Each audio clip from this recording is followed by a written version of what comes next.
every one of you here before you leave high school. When you walk out of those doors, it will be the end of what your life has been, but the beginning of what it will be. When you walk out of those doors, don't forget who you are. Don't let the media or your professors tell you who to be or how to think. Be brave and be strong. Fight for your morals and your values.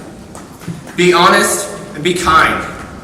I want each of you to take responsibility. We are owed nothing until we work for it.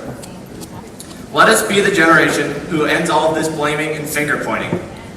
Find a problem and solve it yourself. Be the generation who comes home to visit, not to stay.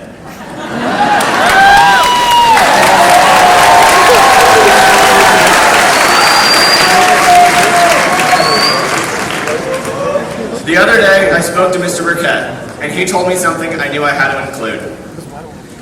We are strong, hard-working fighters. We had so many opportunities to give up, but none of us did. On several occasions, when he stood outside in the parking lot with Mr. Modugno, something occurred that had never happened before. We had the first time we ever had to cancel school for a flood. You could have quit, but we didn't. We had to cancel school for almost 3 weeks for a hurricane. You guys could have quit, but we didn't. And then it almost got back to normal after Christmas break. But then college letters came out, and even when most seniors quit, none of you did. So I know that we will all be fighters, and we will be strong in whatever path we choose. Tonight, we give thanks for everything. Before I go any farther, I want each and every one of you to look to your parents, your mom, your dad, or whoever came with you tonight, and say, I love you. I love you.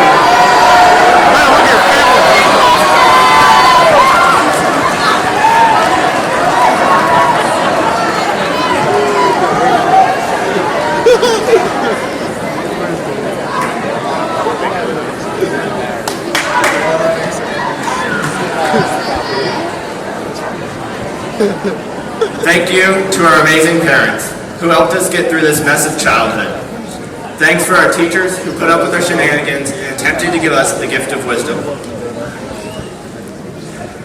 And overall, thank you for our life, our health, and our friends. We are grateful that we live in America, the greatest country on earth.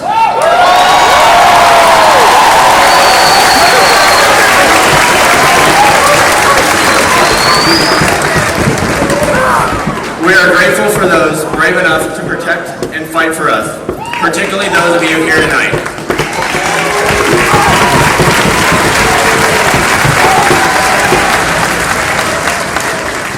And thank you, Deputy Brown and Deputy DeSaro, for keeping us safe. Thank you.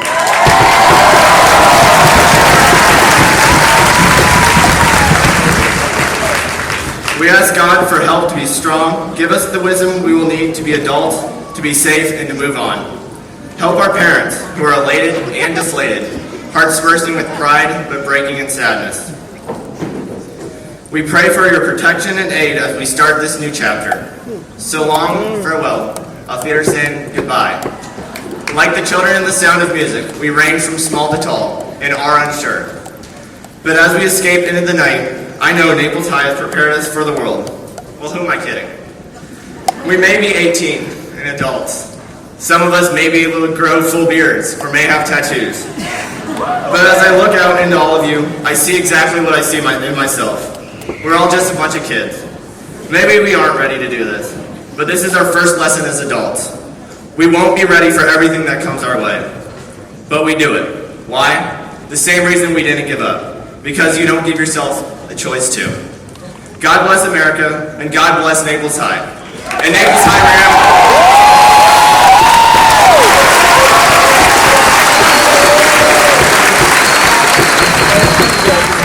There are only two types of people in this world.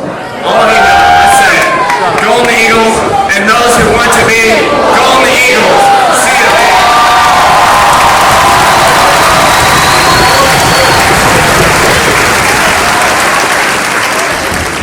And now I want to introduce your class officers to move our tassels. That's what we've been waiting for, right? So, first we have Caitlin Crowley, your president. Ronald Lee Dirk III, your Vice President. Kara Wood, your Treasurer. And Darrell Sanaya, your Secretary.